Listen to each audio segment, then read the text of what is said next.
പ്രിയങ്കരനായ അധ്യക്ഷൻ സയ്യിദ് അബ്ബാസ് അലി ശിഹാബ് തങ്ങൾ, ഏറ്റവും പ്രിയപ്പെട്ട ഹംദാൻ ഫൗണ്ടേഷന്റെ ചെയർമാൻ കൂടിയായ പ്രിയങ്കരനായ ഹാഫിസ് അഹമ്മദ് കബീർ ബാക്കവി, ഏറ്റവും പ്രിയപ്പെട്ട അഭിവന്ദനായ ജോഷുമാർ ഇഗ്നാത്യോസ് തിരുമേനി, എന്റെ പ്രിയപ്പെട്ട നേരത്തെ പറഞ്ഞതുപോലെ എറണാകുളം ജില്ലക്കാരൻ കൂടിയായ Shri P B Nooh IAS, എന്റെ ഏറ്റവും പ്രിയപ്പെട്ട സ്നേഹിതനും എഴുത്തുകാരനുമായ ശ്രീ പി സുരേന്ദ്രൻ, ഏറ്റവും ബഹുമാന്യനായ ഹാഫിസ് PH അബ്ദുൽ ഗഫാർ മൗലവി അൽ കൗസരി, വേദിയിലും സദസ്സിലുമുള്ള വിശിഷ്ടാതിഥികളെ, ഏറ്റവും പ്രിയപ്പെട്ടവരെ, ഞാൻ ഒരുപാട് കേട്ടിട്ടുണ്ടെങ്കിലും അന്താരാഷ്ട്ര നിലവാരം പുലർത്തുന്ന ഹംദാൻ ഫൗണ്ടേഷന്റെ ഈ മനോഹരമായ സ്ഥലത്ത് ആദ്യമായിട്ടാണ് എത്തിച്ചേരുന്നത്. അത് എത്തിച്ചേരാൻ കഴിഞ്ഞതിലുള്ള സന്തോഷം ഞാൻ പങ്കുവയ്ക്കുന്നു. എന്നെ ഏൽപ്പിച്ചിരിക്കുന്ന നമ്മളെല്ലാവരും വന്നിരിക്കുന്ന ഒരു സെഷൻ വളരെ വിലപ്പെട്ട ഒന്നാണ്. ഞാൻ അറിഞ്ഞ ഖുർആൻ എന്നാണ് ഇന്നത്തെ ഈ സെഷനിലെ ഏറ്റവും പ്രധാനപ്പെട്ട ഒരു കാര്യം. ഈ വിശുദ്ധ ഖുർആനെ കുറിച്ച് സംസാരിക്കാൻ കഴിയുക എന്നത് തന്നെ ഒരു നിയോഗമായി, ദൈവനിയോഗമായി ഞാൻ കരുതുകയാണ്. യഥാർത്ഥത്തിൽ എന്താണ് വിശുദ്ധ ഖുർആൻ? ഞാൻ അതിൽ ആദ്യം കാണുന്നത് അത് കാലാതിവർത്തിയായ ഒന്നാണ് എന്ന്. ഏത് കാലത്തും യോജിച്ച സന്ദേശം, ഏത് കാലത്തിലും യോജിച്ച സന്ദേശമാണ് ഒന്ന്. രണ്ടാമത്, എത്രയോ നൂറ്റാണ്ടുകൾക്ക് മുൻപാണ് അതുണ്ടായത് എങ്കിലും കാലാതിവർത്തിയായി പുരോഗമന ചിന്തയോടുകൂടി ഇന്ന് ലോകത്ത് നിലനിൽക്കുന്ന അന്ന് ചിന്തിക്കാൻ കഴിയാത്ത പല ആശയങ്ങളെയും മുന്നോട്ട് വെച്ച വിശുദ്ധ ഗ്രന്ഥമാണ്. അതാണ് പ്രത്യേകത. ഇസ്ലാം യഥാർത്ഥത്തിൽ കാരുണ്യത്തിന്റെ മതമാണ്. ഉള്ളവൻ ഇല്ലാത്തവന് കൊടുക്കണം എന്ന് നിഷ്കർഷിക്കുന്ന കാരുണ്യത്തിന്റെ മതമാണ്. ആ കാരുണ്യത്തിന്റെ സന്ദേശമാണ് നേരത്തെ ബഹുമാന്യനായ ചെയർമാൻ പറഞ്ഞതുപോലെ മനുഷ്യനായി ജീവിക്കാൻ, മറ്റുള്ളവരോട് സ്നേഹാദരങ്ങളും ബഹുമാനവും അനുകമ്പയും സ്നേഹവും ഉണ്ടായി അവനെ ചേർത്ത് പിടിച്ച്, മറ്റുള്ളവരെ ചേർത്ത് പിടിച്ച് ജീവിക്കാൻ വേണ്ടി നൽകുന്ന സന്ദേശമാണ്. അതിനൊരു സോഷ്യലിസ്റ്റ് സന്ദേശമുണ്ട്. ഖുർആനിൽ പറയുന്നുണ്ട്, ഹേ മനുഷ്യരെ, നിങ്ങളെ ഞാൻ ആണിൽ നിന്നും സ്ത്രീയിൽ നിന്നും ആണ് സൃഷ്ടിച്ചത്.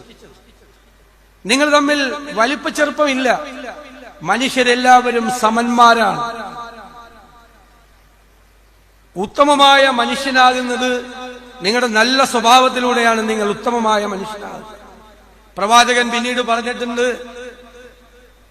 അറബിക്ക് അനറബിക്ക് മീതെ, അല്ലെങ്കിൽ തിരിച്ച്, കറുത്തവന് വെളുത്തവന് കറുത്തവന്റെ മീതെ, അല്ലെങ്കിൽ തിരിച്ചും ഒരു മേൽക്കോയ്മയില്ല. എല്ലാവരും സമന്മാരാണ്. സൂക്ഷ്മതയോടുകൂടിയ ജീവിതമാണ് ഒരാളെ ശ്രേഷ്ഠനാക്കുന്നത്. ഏത് കാലഘട്ടത്തിലാണ് ഇത് പറഞ്ഞത്? ഇന്ന് നിലനിൽക്കുന്ന, പണ്ട് നിലനിന്നിരുന്ന അടിമ ഉടമ ഗോത്ര സംസ്കാരങ്ങൾ, മുതലാളി തൊഴിലാളി, പണ്ഡിതൻ പാമരൻ തുടങ്ങിയ വലിയ വ്യത്യാസങ്ങൾ സമൂഹത്തിൽ അല്ലേ ഉള്ള ഒരു കാലത്താണ്, ഇന്ന് നിലനിൽക്കുന്ന ഒരു കാലത്താണ് പറയുന്നത് നിങ്ങൾ എല്ലാവരും തുല്യരാണ്. അതിനേക്കാൾ വലിയ ഒരു സോഷ്യലിസ്റ്റ് സന്ദേശം എന്താണ്?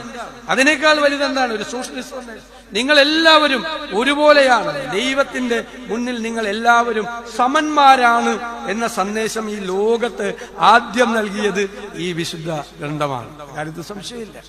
ഇവിടെ സൂറ അൽ ബഖറയെ കുറിച്ചും സൂറ അന്നസിനെ കുറിച്ചുമൊക്കെ ഇവിടെ സൂചിപ്പിച്ചു.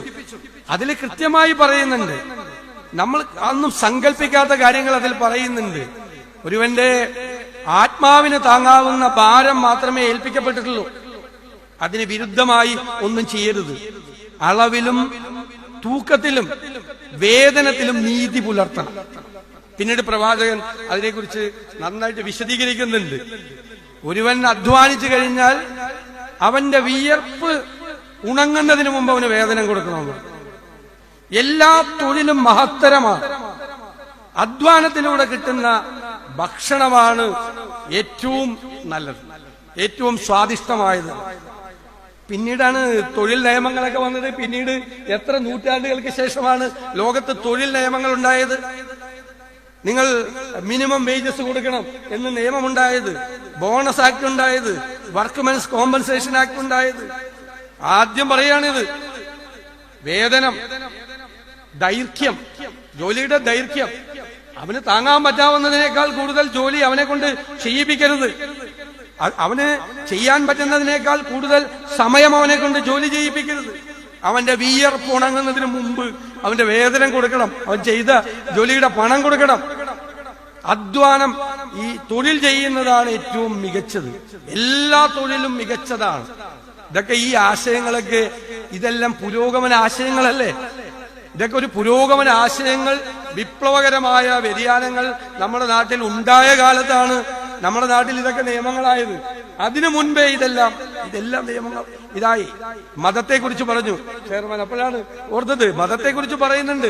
മതത്തിന്റെ പേരിലും വിശ്വാസത്തിന്റെ പേരിലും ഒരാളുടെ മീതെയും ഒരു സമ്മർദ്ദവും ചെലുത്തരുത് എന്ന് ഖുർആൻ പറയുന്നു. ഒരു സമ്മർദ്ദവും ചെലുത്തരുത്. നിങ്ങൾക്ക് നിങ്ങളുടെ മതം ശ്രേഷ്ഠമാണ്, എനിക്ക് എന്റേത്. മതത്തിന്റെ പേരിൽ, ജാതിയുടെ പേരിൽ ആളുകളെ തമ്മിൽ ഭിന്നിപ്പിച്ച് പരസ്പരം ശത്രുക്കളാക്കി അതിൽ നിന്ന് മുതലെടുപ്പ് നടത്താൻ ശ്രമിക്കുന്ന ഈ കാലത്ത് ഇതിനേക്കാൾ വലിയ സന്ദേശം എന്താ? നിങ്ങൾക്ക് നിങ്ങളുടെ മതം ശ്രേഷ്ഠമാണ്, എനിക്ക് എന്റേതും. അതിനേക്കാൾ വലിയ മെസ്സേജ് എന്താണ്? എല്ലാവർക്കും സ്പേസ് ഉണ്ടെന്നാണ് അല്ലേ? മക്കയിൽ നിന്നും മദീനയിലെത്തിയ പ്രവാചകൻ അവിടെ ഒരു ഭരണഘടന ഉണ്ടാക്കി, നിയമം ഉണ്ടാക്കി. അത് മുസ്ലിങ്ങൾക്ക് വേണ്ടി മാത്രമുള്ള നിയമമായിരുന്നില്ല. അവിടെ ഉണ്ടായിരുന്ന ജൂതന്മാർക്കും ക്രൈസ്തവർക്കും കൂടി ഉണ്ടാക്കിയ നിയമമാണ്. അവർക്കും അവരുടെ ഇഷ്ടമുള്ള മതവിശ്വാസങ്ങളിൽ പ്രവർത്തിക്കാനും അവർക്ക് ഇഷ്ടമുള്ള പ്രാർത്ഥനകളിൽ പങ്കെടുക്കാനുമുള്ള സ്വാതന്ത്ര്യം നൽകിയ ഭരണഘടനയാണ് മദീനയിൽ വെച്ച് ഉണ്ടാക്കിയത്. മാതൃകാ ഭരണഘടനയാണ്. നമ്മുടെ ഭരണഘടനയ്ക്ക് പോലും വഴികാട്ടിയായ ഒരു ഭരണഘടനയാണ് അവിടെ ഉണ്ടാക്കിയത്. എല്ലാവർക്കും തുല്യ അവകാശങ്ങളുള്ള, ഇസ്ലാമിന് വേണ്ടി മാത്രമല്ല പ്രവാചകൻ ഭരണഘടന ഉണ്ടാക്കിയത്. അത് ഈ ആശയമാണ്. ഖുർആനിൽ പറയുന്നുണ്ടല്ലോ, ഇത് മതം, നിന്റെ മതം നിനക്ക് ശ്രേഷ്ഠമാണ്, എനിക്ക് എന്റേതും എന്ന് പറയുന്ന ഏറ്റവും വലിയൊരു മെസ്സേജാണ്. മാത്രമല്ല, പിന്നീടുള്ള കാലങ്ങൾ കൊണ്ട്, ഗവേഷണങ്ങൾ കൊണ്ട്, ശാസ്ത്ര ഗവേഷണങ്ങൾ കൊണ്ട്, പഠനങ്ങൾ കൊണ്ട് കണ്ടെത്തിയ ശാസ്ത്ര സത്യങ്ങൾ എത്രയോ മുമ്പ് ഈ വിശുദ്ധ ഗ്രന്ഥത്തിൽ പറഞ്ഞിരിക്കുന്നു. ഞാൻ രാവിലെയും പകലിനെയും ക്രമീകരിച്ചു, അല്ലേ? സൂര്യചന്ദ്രന്മാരെ സൃഷ്ടിച്ചു. ഗോളങ്ങൾ അതിന്റെ പന്താവിലൂടെ ചലനം തുടരുന്നു. എന്താ പന്താവ്? പിന്നീട് നൂറ്റാണ്ടുകൾക്ക് ശേഷമാണ് ഓർബിറ്റ് എന്ന് പറഞ്ഞ് ഈ ഗോളങ്ങൾ, ഗ്രഹങ്ങൾ സഞ്ചരിക്കുന്നത് ഒരു ഓർബിറ്റിലൂടെയാണ്. എത്ര നൂറ്റാണ്ടുകൾ കഴിഞ്ഞിട്ടാണ് കണ്ടുപിടിച്ചത്? നേരത്തെ പറഞ്ഞിട്ടുണ്ട്, ആ ഗോളങ്ങൾ ഇതിലൂടെ ആണ് പോകുന്നത് എന്ന് പറഞ്ഞിട്ടുണ്ട്. വെള്ളം നീരാവിയായി, പിന്നെ മേഘങ്ങളായി മാറി മഴയായി വർഷിക്കും. എത്ര വർഷങ്ങൾക്ക് ശേഷമാണ്, എത്ര നൂറ്റാണ്ടുകൾക്ക് ശേഷമാണ് ജലം നീരാവിയായി പോയിട്ടാണ് മേഘമായി മാറി വർഷമായി പെയ്തിറങ്ങുന്നത് എന്ന് ശാസ്ത്രം കണ്ടെത്തി പറയുന്നില്ലേ? സചേതനങ്ങളായ എല്ലാ വസ്തുക്കളും ജലത്തിൽ നിന്നാണ് ഉണ്ടായത് എന്ന് പറയുന്നത്. പിന്നീടാണ് കണ്ടുപിടിച്ചത്, ലോകം കണ്ടുപിടിച്ചത്, ശാസ്ത്രം കണ്ടുപിടിച്ചത്. എല്ലാ ജീവൽ രൂപങ്ങൾക്കും ജലത്തിന്റെ ഘടനയിൽ നിന്നാണ് ഉണ്ടായത്. എത്ര വർഷം മുമ്പെയാണ്, എത്ര കാലത്തിന്റെ മുമ്പെയാണ് ഈ വിശുദ്ധ ഗ്രന്ഥം നടന്നുപോയത്, പറഞ്ഞത്? എത്രയോ നൂറ്റാണ്ടുകൾക്ക് മുമ്പുള്ള കാര്യങ്ങളാണ് പറഞ്ഞത്. ചന്ദ്രന്റെ ഓർബിറ്റിനെ കുറിച്ച്, ചന്ദ്രൻ സഞ്ചരിക്കുന്ന ഓർബിറ്റിനെ കുറിച്ച്, അമാവാസിയെയും പൗർണമിയെയും തമ്മിൽ താരതമ്യപ്പെടുത്തിക്കൊണ്ട് പിന്നീട് ശാസ്ത്രരംഗത്തുണ്ടായ കാര്യങ്ങൾ ഈ ഗ്രന്ഥത്തിലുണ്ട്. ഈ ഗ്രന്ഥത്തിൽ വളരെ വ്യക്തമായി പറയുന്നുണ്ട്. പിന്നെ പറയുന്നുണ്ട്, സൂര്യൻ സ്വയം ജ്വലിക്കുകയാണ്, ചന്ദ്രൻ ജ്വലിക്കുന്നില്ല. സ്വയം ജ്വലിക്കുന്ന വിളക്കാണെന്ന്, അല്ലെ? വിളക്കാണെന്നാണ്. ചന്ദ്രൻ പ്രകാശിക്കുന്നില്ല. സൂര്യന്റെ സ്വയം ജ്വലിക്കുമ്പോഴുള്ള ആ വിളക്കിന്റെ പ്രകാശമാണ് ചന്ദ്രനുള്ളതെന്നാണ്. അതൊന്നും പിന്നീടുള്ള കാലത്ത് പലരും സമ്മതിച്ചില്ല. ശാസ്ത്രം എത്രയോ വർഷങ്ങൾക്ക് ശേഷമാണ് ഈ മഹനീയമായ കാര്യം. ഇത് ശാസ്ത്ര സത്യമല്ലേ? എല്ലാവരും വിചാരിച്ചിരുന്നത് എന്താ? ചന്ദ്രനും സ്വയം ജ്വലിക്കുന്നുണ്ട്, ചന്ദ്രനിൽ നിന്ന് പ്രകാശം. ചന്ദ്രന് പ്രകാശമില്ല. ചന്ദ്രന്റെ പ്രകാശം സൂര്യനിൽ നിന്ന് വരുന്ന പ്രകാശം മാത്രമേയുള്ളൂ എന്ന് പറയുന്നുണ്ട്. മനോഹരമായൊരു പാരിസ്ഥിതികമായൊരു പ്രഖ്യാപനം വിശുദ്ധ ഗ്രന്ഥത്തിലുണ്ട്. ഞാൻ പർവ്വതങ്ങളെ സൃഷ്ടിച്ചു, അവ ആണികളായി മാറി ഭൂമിയെ നിയന്ത്രിക്കുന്നു, അതിന്റെ ചലനത്തെ നിയന്ത്രിക്കുന്നു. പിന്നീടാണ് കണ്ടുപിടിച്ചത് പർവ്വതങ്ങൾ ആഴത്തിൽ വേരൂന്നിയവയാണ്. ഭൂചലനങ്ങൾ ഉണ്ടാകാതെ ഭൂമിയുടെ ഘടനയെ നിലനിർത്തുന്നത് ഈ പർവ്വതങ്ങളാണ്. അത് പിന്നീട് തെളിഞ്ഞ ഒരു ഇക്കോളജിക്കലായിട്ടുള്ള എൻവയൺമെന്റുമായി ബന്ധപ്പെട്ടിട്ടുള്ള ഒരു വലിയ ഫാക്ടറാണ് പർവ്വതങ്ങളുടെ പ്രസക്തിയെക്കുറിച്ച്. അത് ഞാൻ പർവ്വതങ്ങളെ സൃഷ്ടിച്ച് ആണികളെ പോലെ ഭൂമിയുടെ നിലനിൽപ്പിനെ നിയന്ത്രിക്കാൻ, ഭൂമിയുടെ നിൽപ്പിനെ നിയന്ത്രിക്കാൻ വേണ്ടി ശ്രമിച്ചു എന്നാണ് പറയുന്നത്. ഇതുപോലുള്ള നിരവധി കാര്യങ്ങൾ, നിരവധി എല്ലാ സൂറകളിൽ നിന്നും നമുക്ക് ഉദ്ധരിക്കാൻ കഴിയാവുന്ന തരത്തിലുള്ള നിരവധിയായ ശാസ്ത്രീയ സത്യങ്ങൾ ഒരു സാമൂഹ്യ ഘടനയിൽ, ഒരു സമ്പദ്ഘടനയിൽ മനുഷ്യനെങ്ങനെ മനുഷ്യനാകണം, മനുഷ്യനെങ്ങനെ സമൂഹ ജീവിയാവണം, അവൻ കാരുണ്യമുള്ളവനായി മാറണം, ആ കാരുണ്യത്തിന്റെ സന്ദേശം ജീവിതത്തിൽ അവൻ പ്രതിഫലിക്കണം എന്ന് പറയല്ലോ. നമ്മള് ഇതായിരിക്കുന്നുണ്ട്, ട്രസ്റ്റിഷിപ്പിനെ കുറിച്ച് ഗാന്ധി പറയും, ക്രിസ്തുവും പറഞ്ഞിട്ടുണ്ട്. അതുപോലെ തന്നെ ഇതിന് പറയുന്നുണ്ട് വളരെ ഭംഗിയായിട്ട്, ഇതൊന്നും നിന്റേതല്ല, ഇതെല്ലാം സർവശക്തന്റേതാണ്, നീ വെറും കാര്യക്കാരൻ മാത്രമാണ് ഇത് നടത്തിക്കൊണ്ടുപോവാൻ. എല്ലാ സമ്പത്തുള്ളവരും നമ്മുടെ നാട്ടിൽ അങ്ങനെ ചിന്തിച്ചാലോ? കാര്യക്കാരൻ മാത്രമാണ്, ട്രസ്റ്റി മാത്രമാണ് ഇത് സൂക്ഷിക്കാൻ നിന്റെ കയ്യിൽ തന്നിരിക്കുന്നത്, നീ നിന്റെ അതല്ല, അത് അവിടത്തെയാണ് എന്ന് പറയുന്നൊരു മെസ്സേജാണ്, ധനികരോടുള്ള ഒരു മെസ്സേജാണ്. ആ ധനികൻ അവന്റെ കയ്യിലിരിക്കുന്നത് ദൈവത്തിൻ്റെതാണ്, അത് മറ്റുള്ളവർക്ക് കൂടി കൊടുക്കാൻ വേണ്ടി ഉള്ളതാണ് എന്നുള്ള സന്ദേശം. ഇതിനേക്കാൾ പ്രോഗ്രസീവായ, പുരോഗമനപരമായ, സോഷ്യലിസ്റ്റ് ആശയങ്ങളുള്ള ഒരു സാമൂഹ്യ ഘടനയിൽ, നമ്മളൊരു സൊസൈറ്റിയിലാണ് നമ്മൾ ജീവിക്കുന്നത് അല്ലേ? ആ സൊസൈറ്റിയിൽ ജീവിക്കുമ്പോൾ ഉണ്ടാകുന്ന ആ സൊസൈറ്റിയിലെ നിയമങ്ങളാണ്. അതിനെ ജാതിയുടെ പേരിൽ, മതത്തിന്റെ പേരിൽ, ഗോത്രത്തിന്റെ പേരിൽ, പാണ്ഡിത്യത്തിന്റെ പേരിൽ ഒന്നും മനുഷ്യന് നീതി നിഷേധിക്കപ്പെടാൻ പാടില്ല. നീതി ആണ് നടത്തിക്കൊടുക്കേണ്ടത്. ഇതാണ് ഞാൻ ചുരുക്കത്തിൽ പറയുമ്പോൾ ഞാൻ അറിഞ്ഞ വിശുദ്ധ ഖുർആൻ അതാണ് എന്ന് വളരെ സന്തോഷത്തോടു കൂടി ഞാൻ പറയാൻ ആഗ്രഹിക്കുന്നു. ഈ വലിയ സന്ദേശങ്ങളാണ്, ഈ വലിയ സന്ദേശങ്ങൾ പറയുന്നുണ്ട്. നീ ഒരാളുടെ ഒരു മനുഷ്യ ജീവൻ എടുക്കുമ്പോൾ നീ മനുഷ്യരാശിയുടെ ജീവനാണ് എടുക്കുന്നത്. നീ ഒരാളുടെ ജീവൻ രക്ഷിക്കുമ്പോൾ നീ മനുഷ്യരാശിയുടെ ജീവനാണ് രക്ഷിക്കുന്നത്. ആക്രമണ ഉത്സുകതയുള്ള ഈ കാലഘട്ടത്തിൽ അക്രമങ്ങൾ വെടിയാൻ, ആയുധങ്ങൾ താഴെയിടാൻ, യുദ്ധങ്ങൾ അവസാനിപ്പിക്കാൻ, അതിനേക്കാൾ വലിയ സന്ദേശം യുദ്ധങ്ങളോടുള്ള എതിർപ്പ് കൂടിയല്ലേ അത്?